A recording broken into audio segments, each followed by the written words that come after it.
Hi, everybody. I'm Megan Thompson, and I just wanted to get on here today to talk about what it's like for parents who feel like enough is enough. And I just realized that I didn't even hook up my headphones, so I'm just going to take those out. Looks silly. The audio hopefully is cool with you guys. And so I wanted to first discuss what I hear from parents when I say, like, what is enough is enough. And what I hear is this sense of feeling like you dread waking up in the morning. It's exhausting to parent a highly sensitive child at times, especially when you're dealing with meltdowns every day, multiple meltdowns every day, or even if it's not meltdowns, it's just this constant on edge, snappiness, snapdragonness.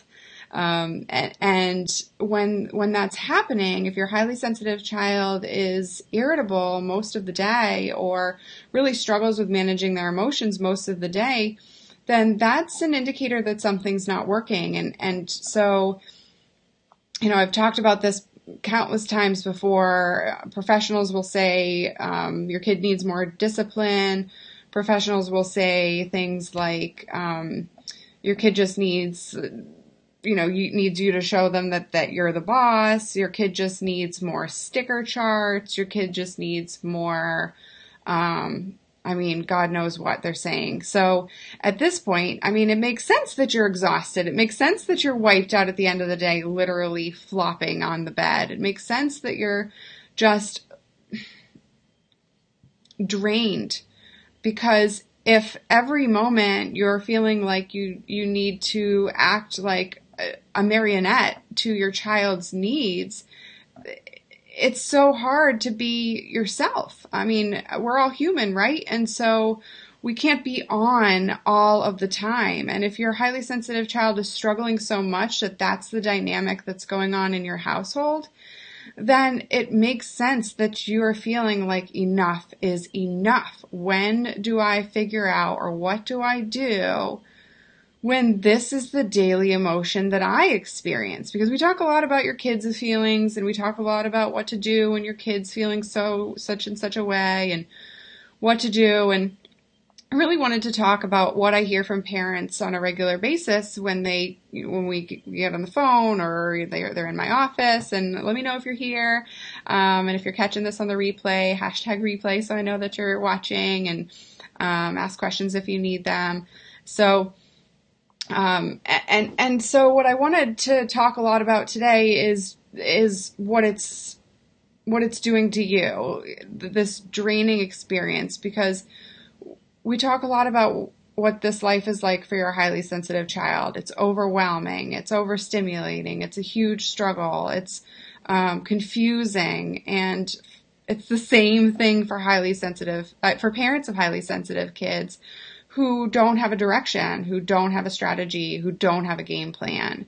And when that's the case, it makes sense that you're not wanting to get out of bed in the morning. It makes sense that you worry about what it is that your kid is going to do today. It makes sense that you're worried that your kid might, for lack of a better word, ruin the day in your perspective. And if that's a regular occurrence for you, then something needs to change. You need to do something different, because when you're starting to feel like enough is enough for your kid, that is a big sign that something needs to change. And so I wanted to talk about that today, because there's this sense of feeling like my kid will grow out of it, or this too shall pass.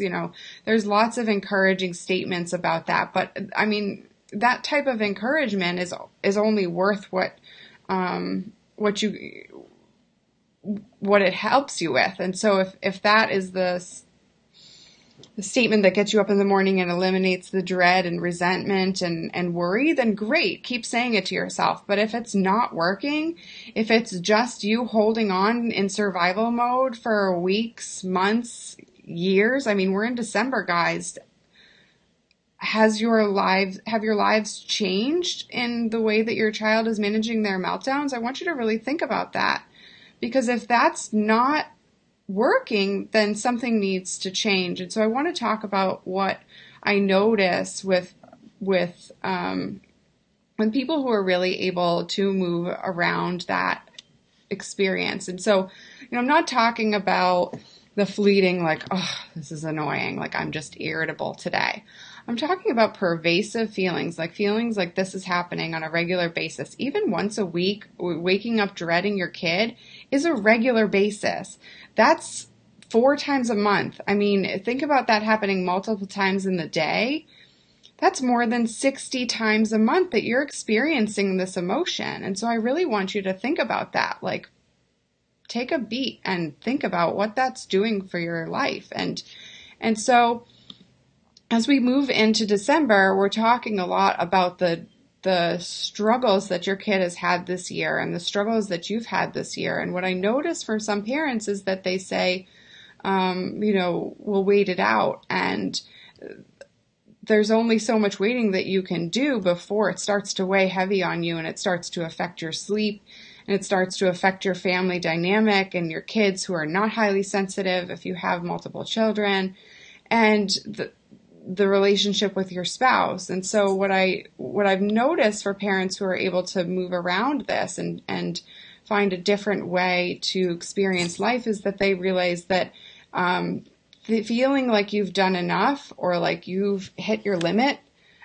this experience that my kid just needs to deal. I've given as much as I can. I've done the best I can. That's giving up. And if you're at this point, then there needs to be something to be done. You need to reach out for support and find a solution. Take action, because if you give up, if that's the hopelessness that you're experiencing just continues, it will lead to lack of,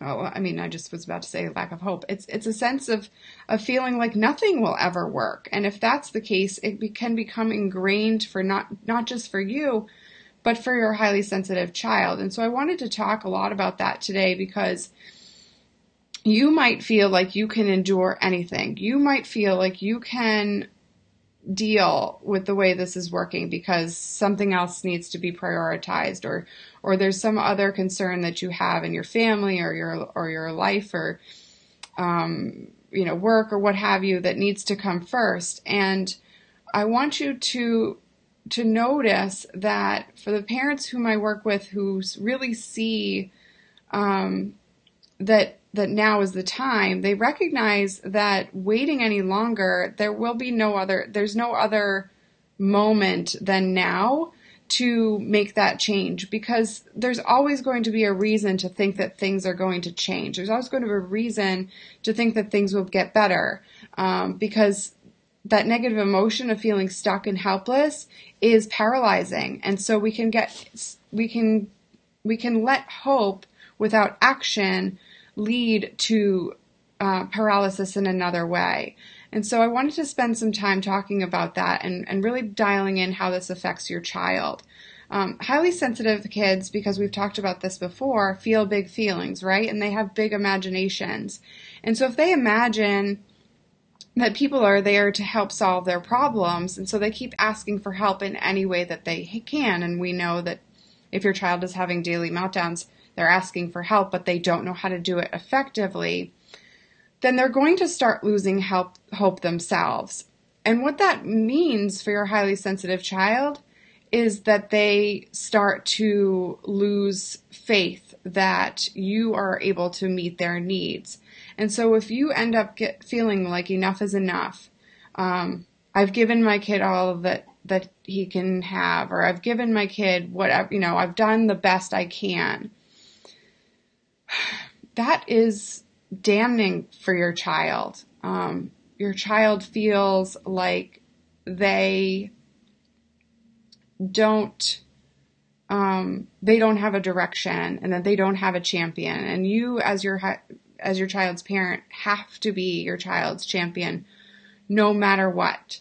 Because without that, they will hear from the rest of the world that they are too much, and they will hear from the rest of the world that that this is it. Like, this is how they have to live.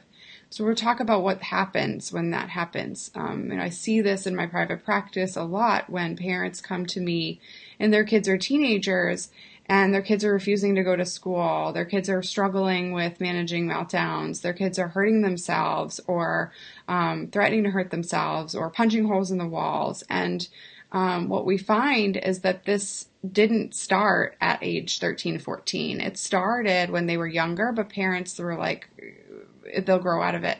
Or parents felt like they were just doing the best they can and this is chugging along and we'll move through it, I'm sure.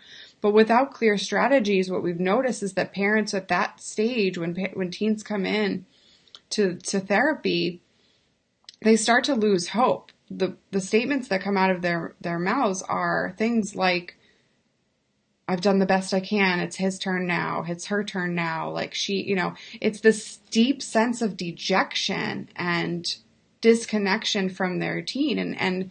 And this takes a long time to heal because that means the relationship is broken.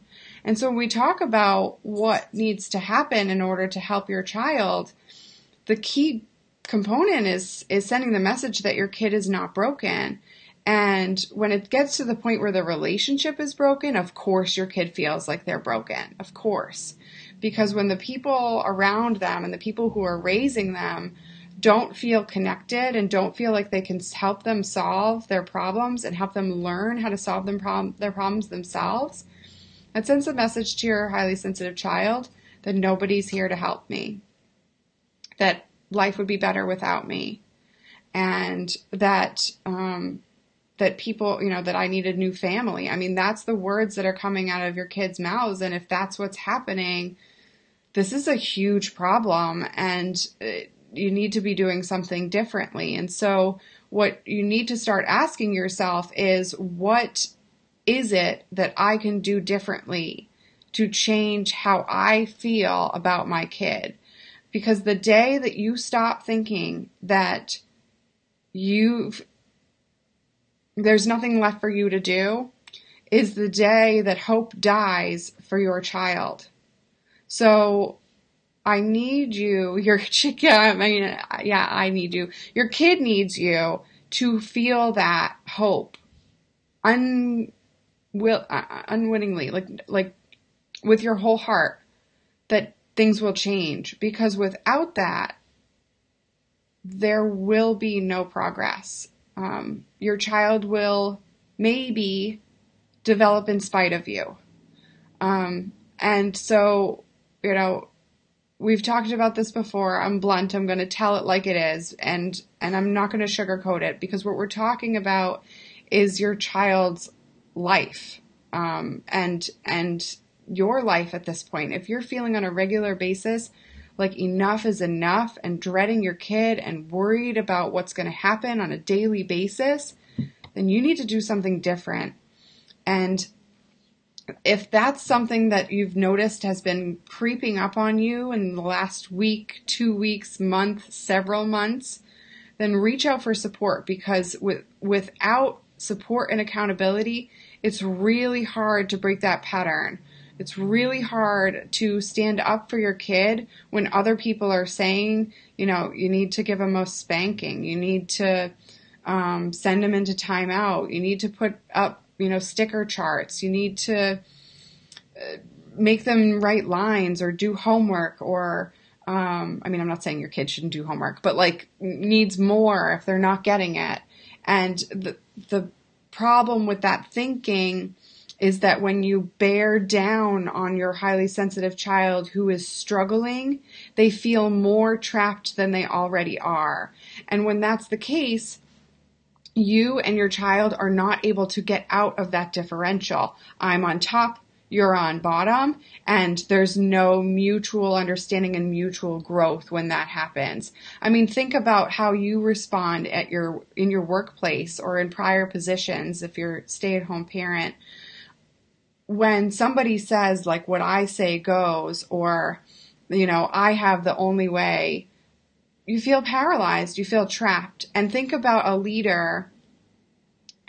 And if you're following a leader who feels like that's it, like we're done, like there's, this is the path, this is where we're going, and there's no progress.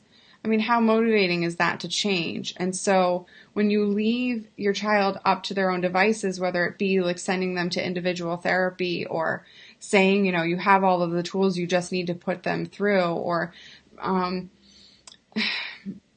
choosing to stay in the same parenting pattern that you're in now, you breed helplessness for your child. So I've said it before, if there's something where this is a challenge for your family, you can reach out to discuss what it is that you need to do differently and how to change that. And the best way that I know how to do that is to discuss it on the phone. We're going to get really clear on what it is that you're challenged with, where you're struggling, what's not working, and then we're going to get really clear on where you want to be. And if I can help you in the process, then great. But if there's other solutions, then that's even better.